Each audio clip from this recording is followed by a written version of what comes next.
otro episodio más de mi podcast.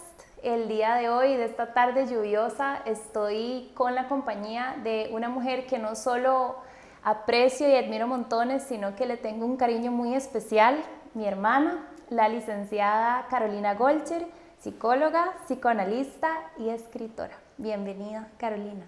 Hola Daniela, muchas gracias. Buenas tardes también.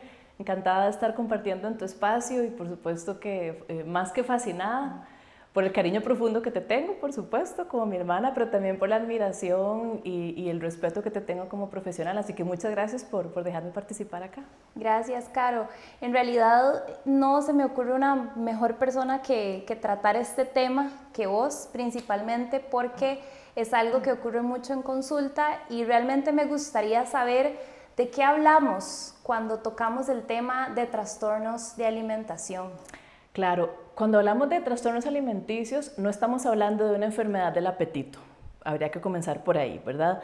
También es importante tener siempre en cuenta, y esto va a ser el punto clave, que el rechazo del alimento que se da en los trastornos alimenticios es de origen psíquico. Por lo tanto, cuando hablamos de trastornos alimenticios, más o menos la anorexia, la bulimia, Daniela, que son los más comunes, ¿verdad? Que son los que ustedes ven en la consulta nutricional, que son los que tienen mayor prevalencia. Cuando hablamos de estos trastornos, no hablamos de un trastorno alimenticio como tal, sino que estamos hablando de desgarraduras en la posición subjetiva de la persona. ¿Qué significa eso? Que son desgarraduras en la construcción que esa persona hace de su ser, tanto mujer u hombre. Por lo tanto, es importante también mencionar que siempre se va a trabajar reflexionando y explorando alrededor de la relación que tiene este paciente con su madre y con su padre. Bajo esta perspectiva, Dani, por ejemplo, vamos a pensar, la anorexia significa literalmente pérdida del apetito, lo cual es un engaño, porque en la anoréxica no hay pérdida del apetito. Hay un rechazo al alimento, que es muy diferente. A pesar de que tienen apetito, deciden rechazar el alimento. Este rechazo se da por el terror que tienen a engordar. Esto me lleva a mencionarte la característica principal que tiene la anorexia, y que es que sostienen con gran fuerza de voluntad una delgadez que no lo consideran como una enfermedad y que a ojos de los demás es preocupante, pero ellas lo viven y lo sostienen como que no tienen ningún problema. Específicamente que me estabas comentando sobre la fuerza de voluntad de estas pacientes que son anoréxicas, ¿cuáles son otros rasgos importantes o característicos de una persona con este trastorno? Claro, como mencionas bien, la fuerza de voluntad es un rasgo de personalidad muy fuerte. Son personas también muy disciplinadas, son personas rígidas también, son inflexibles y muy determinadas, y todo esto les ayuda a sostener el modo también muy disciplinado al que someten al cuerpo, por ejemplo, para poder bajar de peso. Entonces el ayuno en el que incurren en muchas ocasiones, el no comer durante días u horas, ¿verdad? Dependiendo de lo que haya sucedido antes, el uso de laxantes y diuréticos, el exceso de ejercicio, entonces logran mantenerlo con mucha fuerza de voluntad, son muy disciplinadas. Eso sería como lo principal. También hablamos de mujeres muy inteligentes, muy dedicadas a la lectura, lo que eso las lleva a tener un gran conocimiento acerca de las calorías, por ejemplo, de la nutrición, de los alimentos.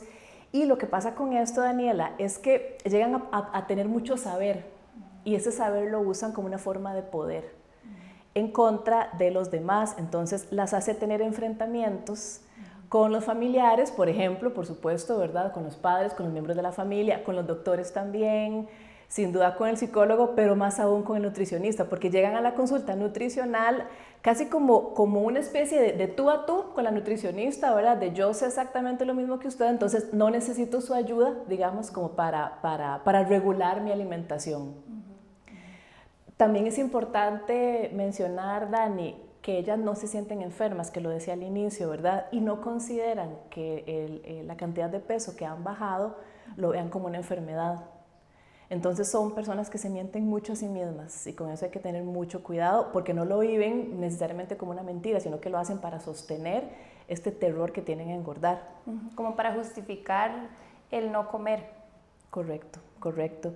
Y además esconden este hábito alimenticio que tienen de no comer, justamente, que es lo que vos mencionas. Claro, de hecho que en consulta yo he notado algunos rasgos, ¿verdad? Que yo digo, se ponen a la defensiva con algún comentario, con alguna pregunta de mi parte, yo tratando como de indagar si hay un trastorno de fondo, pero me pregunto también en cuanto a lo que mencionabas de los enfrentamientos familiares. No sé si estará bien pensar si tal vez la familia, bueno, el entorno familiar, ¿verdad? El entorno en general es súper importante para cualquier éxito en un proceso nutricional, ¿verdad? Tener apoyo familiar de la pareja siempre va a ser mejor que estar completamente solo. Entonces, en un caso de trastorno de alimentación, específicamente anorexia, ¿cómo es ese entorno familiar? ¿Existen algunas características que se puedan decir, bueno, sí, comparten las familias ciertos rasgos? Sí, excelente pregunta, más bien, sobre todo, Daniela, si se está trabajando a nivel de menor de edad, que siempre va a ser importante incluir a la familia, ¿verdad?, en la entrevista. Igual cuando se trabaja con mayores de edad, ustedes indagan, ¿verdad?, que es la misma indagación que uno hace acerca del entorno familiar, del círculo familiar y de qué manera están influyendo en el comportamiento. Así como la anoréxica niega que es anoréxica, ¿verdad?, la familia también lo va a hacer. Entonces, habría que empezar por la aceptación, lo cual cuesta muchísimo. Pero una vez que se logra la aceptación, hay muchísimo reclamo, por supuesto que hay mucho dolor, ¿verdad? Hay mucho llanto, grito, que se da incluso hasta en la consulta, ¿verdad?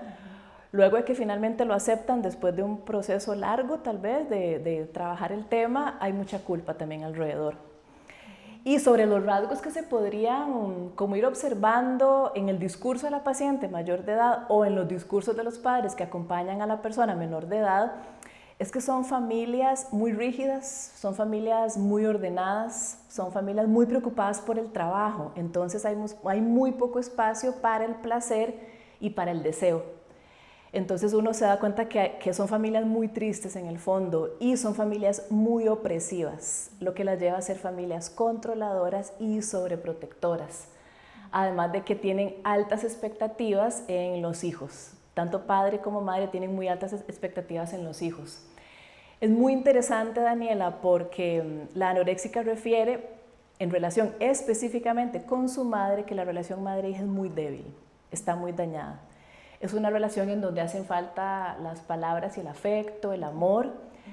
Hacen referencia a madres controladoras, a madres arbitrarias y a madres perseguidoras y se configuran como madres imponentes en la familia. Por su parte, la relación que tienen con el padre, que se explora también, hacen referencia a un padre muy ausente. Entonces es un padre que deja a la hija a expensas, bajo el dominio, a merced, por decirlo de alguna manera bastante clara, dejan a la hija a merced de esta madre arbitraria. Entonces intervienen poquísimo en esa relación. Y sabemos que la relación madre-hija debe ser siempre intervenida por un padre. Por otra parte también son jóvenes que son muy buenas en los estudios, en el deporte, en el trabajo, entonces levantan muy poca sospecha. Destacan. Exactamente, perfecta esa palabra. Ellas destacan, entonces no son hijas problemáticas, por ejemplo, entonces los papás están muy orgullosos de ellas, las admiran en la disciplina que tienen en el estudio, en el deporte o en el trabajo, hasta que sobreviene la enfermedad.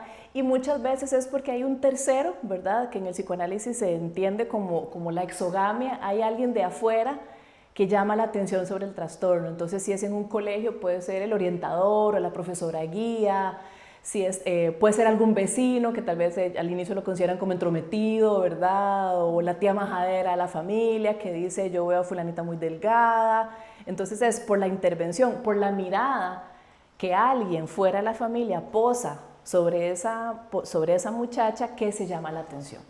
O inclusive cuando ya se vuelve notorio la pérdida de peso, quizás, cuando ya es una pérdida de peso, qué sé yo, de 10, 15 kilos, evidentemente la familia pues nota que algo anda mal, pero supongo que influye más entonces el que un tercero pues haga la observación. Sí, cuando hacen el cuestionamiento, porque como son familias tan perfeccionistas, es que alguien notó algo que está mal, entonces es como que necesitan resolverlo. Entonces muchas veces buscan ayuda a la consulta e inician con la consulta nutricional, Dani, porque es como para reparar eso que está mal. Entonces, hágala que aumente de peso para que los ojos de los otros dejen de estar encima de nosotros. Y no tiene nada que ver con la comida, entonces... Correcto, perfecto, excelente. No tiene nada, el problema de esa muchacha no tiene nada que ver con la comida, con la alimentación. Es una desgarradura en relación con su madre y con su padre. Ahora, yo he mencionado mucho, ¿verdad?, esto de lo femenino. Se sabe que la anorexia también afecta a hombres, pero es en una cantidad muy, muy baja, igual que la bulimia. Entonces, los trastornos alimenticios por regla, ¿verdad?, por prevalencia, se da más en las mujeres que en los hombres. Eso no significa que los hombres no los tengan. Claro. Y Carolina, nada más para mis colegas, ¿verdad?, que también están viendo este podcast, o en realidad cualquier otro profesional en salud, médico, también psicólogo, ¿qué otros indicadores tal vez se podrían evidenciar ya precisamente en la consulta? Digamos, me llega una paciente mayor de edad, quizás no ha tenido una pérdida de peso importante, no ha desaparecido todavía la menstruación, pero ¿qué podría identificar yo como un posible síntoma de anorexia? Sí, habría que empezar que, como decís bien, no necesariamente se nota desde el inicio, pero la anorexia se diagnostica con la pérdida del 15% del peso normal del cuerpo, ¿verdad? Pero a veces no se ha dado todavía. Lo más probable es que sí, y que por eso la llevan a consulta, porque voy a decirlo muy coloquial, ya da vergüenza ver a la muchacha de esa manera o al muchacho. Entonces ya hay mucha gente preguntando, entonces ya ha perdido más del 15% del peso normal del cuerpo. Que eso ha sucedido en semanas o en meses. También se da esta preocupación por seguir bajando de peso, aunque ya se note que está con un bajo peso del que debería tener. Estamos hablando de personas muy preocupadas y como con un interés inusual por el tema de calorías, de nutrición, de dieta, que sobrepasa, digamos, el conocimiento para estar saludable. Estamos hablando de personas muy perfeccionistas, muy autocríticas también, tienen hábitos y rutinas alimenticias extrañas, por ejemplo, comen en secreto. Muchas veces empiezan a usar ropa holgada para que no se note la pérdida de peso que están teniendo. Se retiran de lo social, esto es muy importante por lo que mencionaba ahora de la mirada, ¿verdad? Entonces, la mirada que ellas tienen sobre su cuerpo es completamente diferente a la mirada que otros tienen sobre el cuerpo de ella. Entonces se empieza a aislar de lo social para que no hayan preguntas, para que no hayan cuestionamientos y para que esa mirada deje de ser como que deje de evidenciar más bien una verdad que ella quiere evitar. La pérdida de la menstruación que dijiste es fundamental, es de las características más peligrosas, y también hay estudios que demuestran que ya hay un cambio en el ADN de las mujeres que pasan mucho tiempo con anorexia. Hay otros cambios físicos que son importantes también, sí se dan a lo largo de mucho tiempo, y ese es el problema que tiene la anorexia, pasa durante mucho tiempo desapercibida. Entonces, por ejemplo, cuando empiezan estos cambios físicos como que tienen poca tolerancia al clima frío, que tienen las uñas y el cabello quebradizo, que tienen la piel seca y amarillenta, que tienen anemia, que se les inflaman las articulaciones, y les empieza a crecer un vello corporal, ¿verdad?, por encima, que es muy, muy finito, muy delgadito. Ya cuando estos cambios físicos se dan es porque la anorexia está bastante avanzada. Claro. Y a todo esto, Carolina, ¿qué pasa con la bulimia? Bueno, la bulimia viene de un término griego, ¿verdad?, y hace referencia a una perturbación en la conducta alimentaria, en donde la persona ingiere grandes cantidades de comida en momentos de soledad, en momentos de crisis, de manera muy rápida, y también lo hacen de manera compulsiva. Esto, Dani, es lo que se conoce como atracón. Muchas personas tienden a confundir y pensar que el atracón es un trastorno alimenticio distinto a la bulimia. El atracón es un síntoma perteneciente a la bulimia. Entonces, el atracón se da porque la persona siente una necesidad exagerada de comer. Tiene demasiada hambre, por decirlo de alguna manera.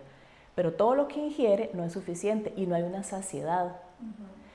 Siempre después del atracón va a haber culpa y va a haber mucha vergüenza, y luego entonces es donde entran en periodo de ayuno. Es curioso porque el tipo de comida que se ingiere en los atracones es muy variada, ¿verdad? Pero por lo general las personas eligen alimentos dulces o con gran cantidad de calorías. Esto que te mencionaba de la culpa y de la vergüenza es muy peligrosa porque los lleva a tener luego del atracón conductas muy dañinas, como por ejemplo provocarse el vómito, que también hay que tener mucho cuidado porque hay personas que como que clasifican y entonces donde escuchan que no hay vómito dicen, no es bulimia. No necesariamente tiene que darse el vómito para que sea bulimia, porque pueden encontrar otras formas de calmar la culpa que les dio ese consumo. Exceso de ejercicio, por ejemplo, igual que la anoréxica, el uso de laxantes o diuréticos, igual que la anorexia, largos periodos de ayuno, igual que la anorexia. Entonces se empieza a ver, ¿verdad?, que más allá de un trastorno alimenticio o una cuestión enteramente con la comida, volvemos siempre al origen de una cuestión física que nos lleva siempre al origen y que vendría a ser realmente en especial la anorexia. La bulimia, Dani, es un malestar actual que se está presentando muchísimo más que antes, tanto en mujeres como en hombres. Siempre sigue siendo las mujeres las que más lo presentan, pero se está viendo un crecimiento en la cantidad de hombres que están empezando a desarrollar este trastorno. Claro. Se puede dar solo, ¿verdad? O se puede dar acompañado como posterior a un periodo en el que estuvieron con anorexia. Y también desde edades tempranas, ¿cierto? Desde 8, 9 años. Recuerdo que hace 10 años la edad promedio eran los 15, 16 años, hace 20 años eran mujeres adultas y ahora ya estamos casi llegando, pues, niños, básicamente. Sí, qué bien que mencionas ese tema, porque históricamente se ha asociado el inicio del trastorno alimenticio con la pubertad. Que no necesariamente se da por ahí. Igual sabemos que la pubertad es un despertar, pero no es el primer despertar que tenemos los seres humanos, hay otros despertares. Entonces puede ser que el trastorno alimenticio se dé en un despertar previo al que se ha conocido siempre, que es el de la pubertad. Si bien sería el más característico, por esto que te mencionaba al inicio, de que tiene una relación directa con la construcción de ser mujer o ser hombre, con la masculinidad y feminidad. Que no es que se inicie exclusivamente en la adolescencia, pero sí es cuando más trabajo le requiere a la persona. Y en cuanto a los rasgos de una persona que tiene bulimia, ¿qué podemos encontrar en consulta? Sí, también una pérdida de peso significativa, ¿verdad? Como en la anoréxica, tendríamos que buscar como deterioro o pérdida incluso de piezas dentales. Estaremos hablando de personas irritables, que tienen periodos de depresión y luego están acompañados de periodos de manía también. Son personas que abandonan lo que emprenden, son personas que tienen deshidratación, se les cae el cabello también, tienen conductas también extrañas, se suelen comer a escondidas. Aunque sabemos que son elementos que se comparten, ¿verdad? No necesariamente se presentan todos y simplemente habría que estar alerta a este tipo de señales, ¿verdad? Y ahora que mencionabas acerca del exceso de ejercicio, me pregunto ¿a dónde quedan la vigorexia, la ortorexia? Bueno, ya mencionaste un aspecto importante del trastorno, ¿verdad? Que uno lo conoce como un trastorno, del atracón y el pica. O sea, ¿dónde quedan todos estos trastornos que no sé si son subcategorías o cómo se maneja, cómo lo manejas? Claro, la vigorexia y la ortorexia, desde el enfoque psicoanalítico, que es el que yo practico en mi clínica, serían una especie de variación de la anorexia y por lo tanto de la bulimia. Acá es importante mencionar que cada época, Dani, va a tener un trastorno o varios trastornos característicos que van a estar empapados, si se quiere usar esa palabra, del contexto sociocultural y económico que está atravesando el mundo y por lo tanto las personas. Por ejemplo, con este tema de la ortorexia, tiene un rasgo distintivo y que es el que comparte el mismo rasgo distintivo por excelencia de la anorexia, que es el rechazo al alimento. En el caso de la ortorexia no se rechazan todos los alimentos, sino que astutamente, si se quiere, ¿verdad? rechazan los alimentos, por ejemplo, que no son orgánicos, o rechazan los alimentos que no son parte tal vez del clean eating, que está muy de moda, que ustedes saben más de eso. Entonces se disimula y pareciera que es una alimentación saludable, pero hay un rechazo del alimento. Y entonces no podemos olvidar jamás que el rechazo al alimento siempre, siempre, por excelencia, tiene un origen psíquico. La vigorexia, por su parte, también tiene una perturbación en la conducta alimentaria, ¿verdad? Y también un exceso de ejercicio, lo que lo hace compartir las mismas características con la bulimia y por lo tanto con la anorexia. Y aquí en la vigorexia hay un tema importante y es el de la imagen. La imagen que le devuelve el espejo a la persona que tiene vigorexia es igual de imperfecta a la imagen que le devuelve el espejo a la anoréxica. Entonces la anoréxica, el vigoréxico andan buscando una imagen ideal, por lo tanto perfecta de su cuerpo, que nunca se va a devolver. Este tema de la imagen me hace necesariamente comentar, porque es muy importante, porque ahora hablábamos de la relación de la madre, ¿verdad? Sobre esta hija y por lo tanto sobre este hijo, sin duda los que padecen de anorexia o vigorexia también.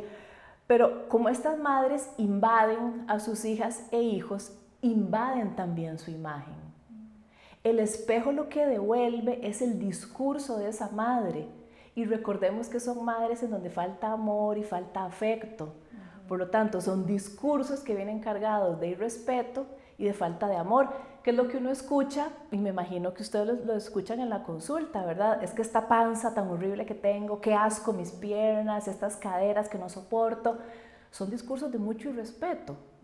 Y que es el discurso que le devuelve el espejo, que fue el discurso que la madre le donó a esa mujer o a ese hombre, que es el mismo tema de la dismorfia corporal. Y la dismorfia corporal se presenta en la anorexia y se presenta sin duda en la vigorexia.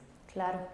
Y bueno, yo creo que hemos cubierto gran parte del tema que yo quería aclarar cuando hablamos sobre trastornos de alimentación, porque realmente desde tu punto de vista, desde tu punto clínico, tiene todo un origen que viene desde la anorexia y la bulimia. Y es cierto, en los últimos años cada vez yo leo que sacaron una nueva subcategoría de trastorno de alimentación. Entonces es interesante como lo empiezan como a dividir, pero a fin de cuentas tienen el mismo origen. No sé si te gustaría agregar algo más. Sí, esto que mencionas, ¿verdad? Porque es como si hubiera cosas que se ponen de moda, y que es lo que te mencionaba ahora, de que depende de la época en la que se vive. Con estos trastornos hay que tener mucho cuidado y prestar atención por ese saber que llegan a poseer, y que la anoréxica, la bulímica, el vigoréxico, el ortoréxico, el género que le quieran, ¿verdad?, aportar, pueden sonar muy racionales, es que llegan a sonar muy racionales, pero un delirio puede sonar perfectamente convincente. Eso no significa que deja de ser un delirio. Y también sobre esto es importantísimo el trabajo interdisciplinario, es fundamental. No se puede jamás abordar un trastorno alimenticio. Nosotros desde la terapia psicológica jamás podemos abordarlo sin la ayuda de la nutricionista. Es imposible. Los nutricionistas también deberían hacerse acompañar, ¿verdad? Que la persona definitivamente tenga su propio proceso terapéutico. A veces, Daniela, se necesita de la intervención de los médicos. Un psiquiatra. A veces incluso, exactamente, a veces es tan grave el caso que se necesita de la intervención de un psiquiatra, porque son pacientes que necesitan medicación. Y eso me lleva a decir algo que es muy importante para mí, y es que cuando se trabaja con anorexia, por ejemplo, no podemos perder de vista que podría ser una anorexia que trae consigo un peligro real de muerte. Claro. Entonces, más allá de querer el bienestar físico, ¿verdad?, que mejore su peso, que mejore su rendimiento incluso laboral por la pérdida de peso que ha tenido. Todas las mejoras que se intentan hacer a nivel global con la terapia nutricional y psicológica puede ser que esté por encima de eso, y que de lo que se trata es que queramos salvarle la vida al paciente. Claro.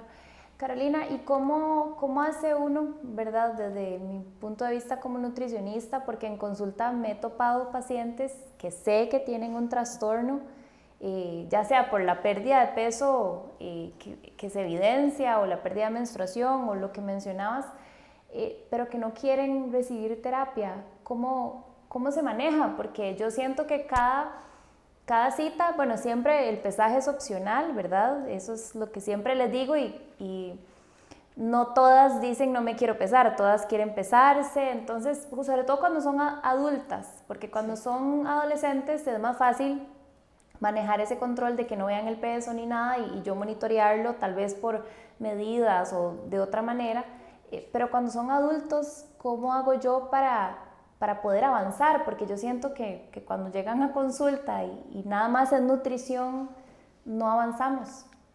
Sí, lo que uno intenta es ya contar con un equipo interdisciplinario, ¿verdad?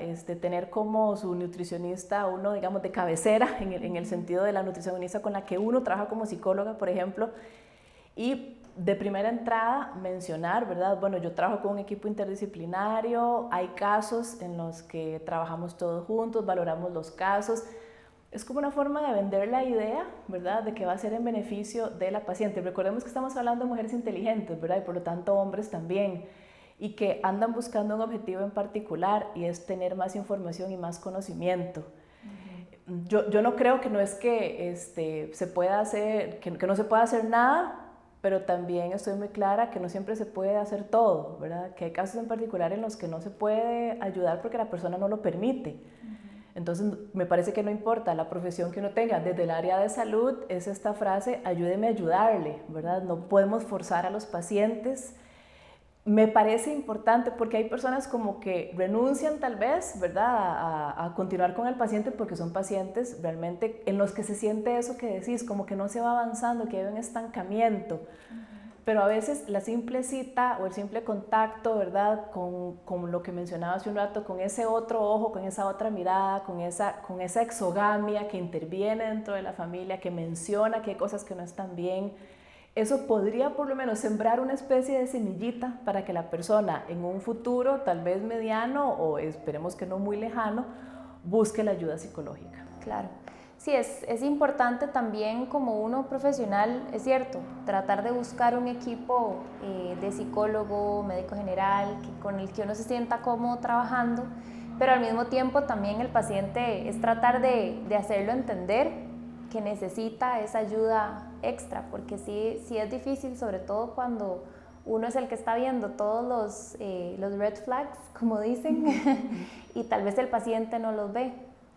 Pero realmente, bueno, yo con Carolina, desde que empecé mi práctica nutricional, la he utilizado como mi fuente de conocimiento principal cuando veo rasgos psíquicos en los pacientes que quizás no sé cómo abordarlos. Entonces, desde mis 8 años en nutrición como ya nutricionista privada, las herramientas que me ha dado Carolina realmente me han ayudado a tomar mejores decisiones y a enfrentar mejor esas situaciones con los pacientes en donde uno tal vez se queda como, ¿y ahora qué hago? ¿Qué le digo? Pero el contar con un profesional de este calibre realmente es lo que me ha ayudado a trabajar mejor con mis pacientes. Entonces, Carolina, muchísimas gracias. De verdad que interesantísimo este podcast. Espero que a ustedes también les haya gustado y bienvenida cuando quieras de vuelta. Gracias a vos, Daniela, y ha sido un placer para mí compartir con vos.